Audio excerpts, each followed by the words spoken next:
tiptoed into the lounge. I nearly jumped out of my skin when I heard a voice. "You're gonna be in so much trouble." It was my annoying older sister Natalia sitting in a corner and recording a makeup tutorial. "Listen, you can't tell Aunt I came so late. She'll make me do the dishes and laundry for a month. I might keep your secret if you do my math homework for the rest of the school year." Just then, my eyes fell on the mound of honey cakes on the table and my stomach growled.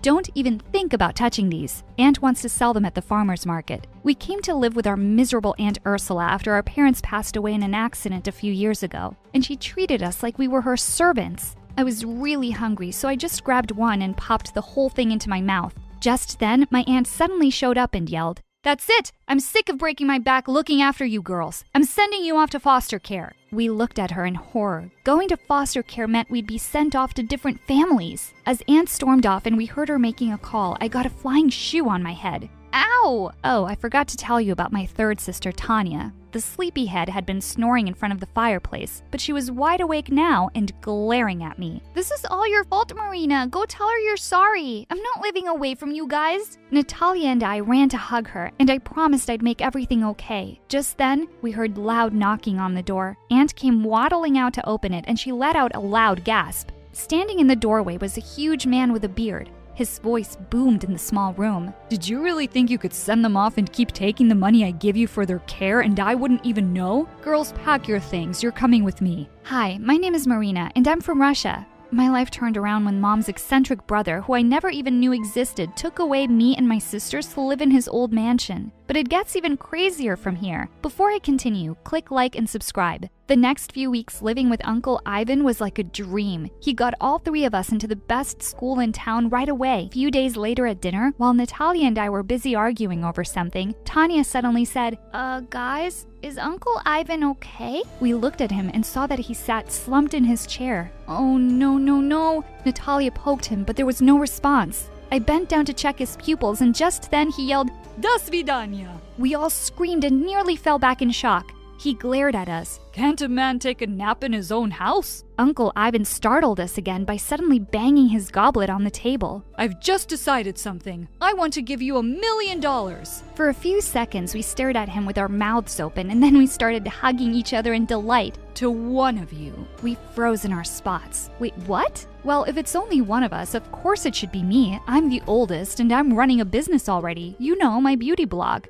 "Your business is just Dumbos watching another Dumbo putting on makeup. I'm going to be a big shot singer one day, so I'll need that money for my album." "Guys, come on, $1 million is a lot of money. We can share it." But the other two weren't even listening to me. "How dare you call me a Dumbo, you little bug? I'm 11 and I can kick your butt." And before I knew it, they were attacking one another while I was trying to break it up. Uncle got up and looked at us with sad eyes. "I will make my decision in 3 days." And with that, he walked off. The next morning, when I peeked into Natalia and Tanya's rooms and didn't find them there, I knew exactly where they'd be. And sure enough, I found them standing outside Uncle's bedroom with breakfast trays loaded with his favorite foods. "Seriously, guys, we're family. I swear if I find the money, I'll happily split it with you two." "Well, I wouldn't do that for you." "Yeah, me neither. It's gonna be all mine." And with that, Tanya knocked on the door loudly, but there was no reply. We opened the door, and to our surprise, the bed was perfectly made and the room was empty.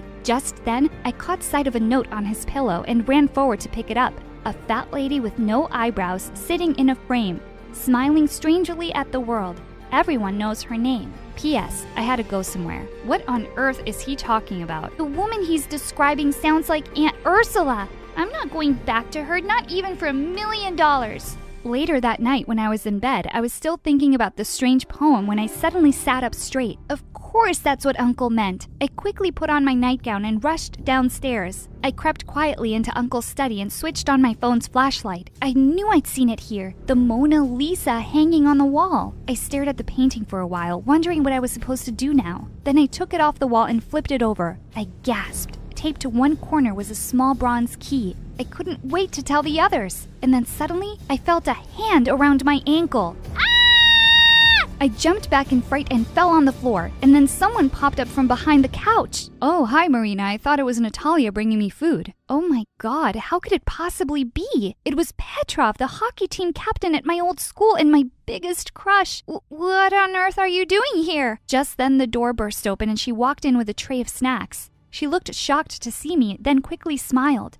Oh, I see you've met my boyfriend. We were really missing each other, so he decided to pay me a visit. I couldn't believe my own sister would do this to me. She knew how much I liked him, and she'd been dating him behind my back. Just then, Tanya came running in, saying she'd heard my screams. She didn't even look surprised to see Petrov. You knew he was here too? Yeah, I saw Natalia sneaking him in a few nights ago. Petrov, it's really uncool to eat someone's chocolates without asking, man. Petrov stared at her like she was crazy. What are you talking about? I didn't eat your stuff. Well, one of you is lying then because they were in the fridge this morning. Who ate them, ghosts? Just then, the study door behind us slammed shut and we all turned around startled. And then we heard a key turn in the lock. I ran towards the door and pulled the handle, but it wouldn't budge. Who could possibly have locked us inside? Petrov started banging on the door and screaming like a maniac. Help! This house is haunted! I don't want to die here! Jeez, Petrov, you're gonna wake up all the ghosts. He looked even more horrified, and Natalia kicked Tanya before taking him aside and calming him down. Just seeing the two of them sitting so close made my blood boil. And now we were just stuck here and would have to wait for Uncle to let us out. As we all sat there sulking quietly, Natalia suggested that we could play a game to pass the time. Oh, I have a great game in mind. It's called Reflection. I picked the antique mirror from Uncle's desk and shoved it in her face. Mirror, mirror in my hands, who's the worst sister in all the lands? OMG, loser, get over it. Petrov looked really confused and asked what was going on. Natalia just said, oh, nothing. And then she grabbed him by the collar and started kissing him in front of me. Oh, my eyes, my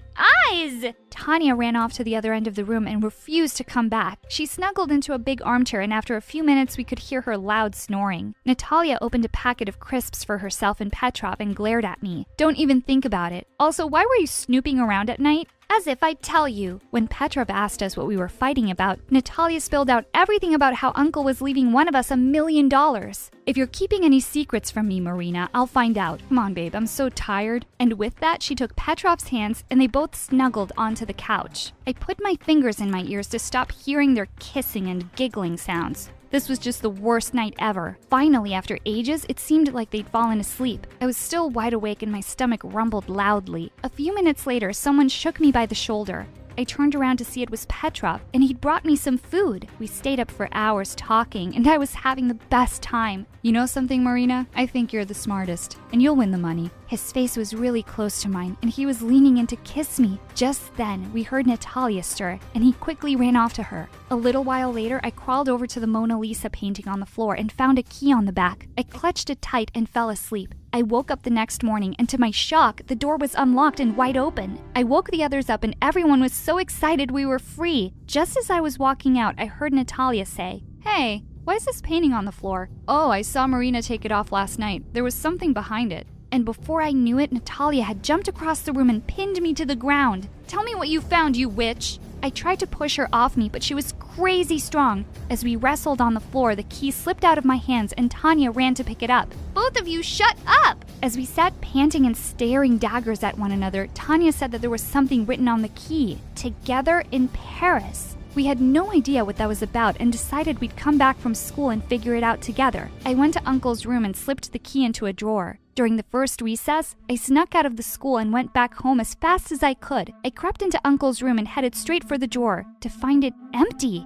What? Just then, I saw the curtain move a little. I crept up to it slowly and pulled it back to see Petrov behind it. "What are you doing here? And where's my key?" I saw you with it, and I just wanted to help solve the mystery for you. You're so smart. I really wanted you to think I'm smart too." He suddenly took my hand and pulled me close. "I like you, Marina, a lot. Let's figure this thing out and get out of here with the $1 million.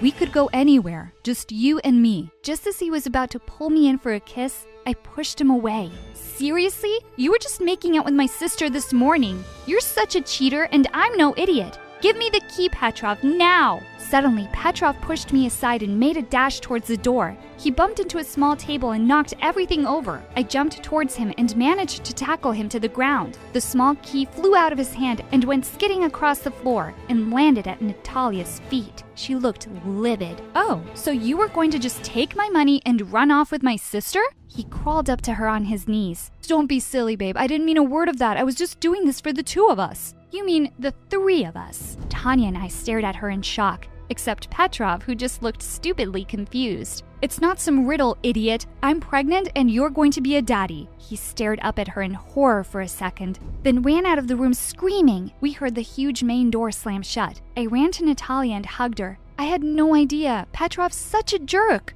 But don't worry, we will be really good aunts and She pushed me off. Ew, I'm not dumb enough to get pregnant. That was just to get rid of him. Just then, Tanya, who was picking up the things Petrov had knocked over, suddenly screamed, "Look, girls, look what this says!" She was holding a beautiful little music box in her hands and there was a small carving on the lid, "Together in Paris." I placed the box on the table and we all gathered around as I turned the key. The lid slowly opened and we gasped in delight as we saw two figurines dancing to the tinkly music. There was a tiny compartment underneath and a small note tucked away, 271287. For a moment we just stared at the paper when Natalia suddenly gasped. These numbers! This is Mom's birthday! She was right. But what could Uncle possibly mean by this? I have no idea, girls, but Uncle said we only had 3 days, so we have to put our heads together and figure it out soon. Later that night, as I tossed around in bed, I suddenly heard a loud thump from downstairs. I froze for a minute, then quickly crept out of bed and tiptoed down with a baseball bat. I couldn't see anyone around, and just as I was about to turn away, something on the floor caught my eye. Muddy shoe prints. We definitely had an intruder in the house. I followed the shoe prints down the corridors that led to the eastern wing of the house. I'd never been here before. Suddenly they faded away, and I looked up to see a door at the end of the hall. Holding my breath, I slowly opened it. There was no one inside, but it was the oddest room I'd ever seen. It seemed like a museum of forgotten things, and there were hundreds of clocks on the walls of all shapes and sizes, ticking away and all telling the wrong time. And in one corner was a shiny bronze safe. The minute I saw it, I had a light bulb moment. Of course that's what the numbers were. The combination to a safe. With trembling hands, I entered the numbers and heard a small click. I opened it and squealed when I saw what was inside. Stacks of money. It definitely looked like $1 million.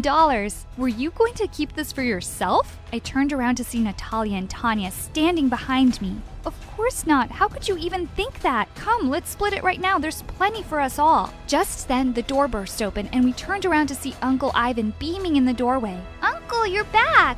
I was here all along. Who do you think locked you up when you girls were being so noisy? I just wanted to see how you would play my game. Marina, you really know what family is all about. Good girl. You get to keep all the money. The other two looked horrified. I turned to Uncle and smiled. Thank you, Uncle, but I couldn't. It'll make me happier to share it with my sisters. I knew you wouldn't. Now only time will tell if your sisters deserve their share. Yes, we deserve it. We'll prove it. We'll be so good to each other. I laughed and put my arms through theirs. Let's divide it and go shopping tomorrow, shall we?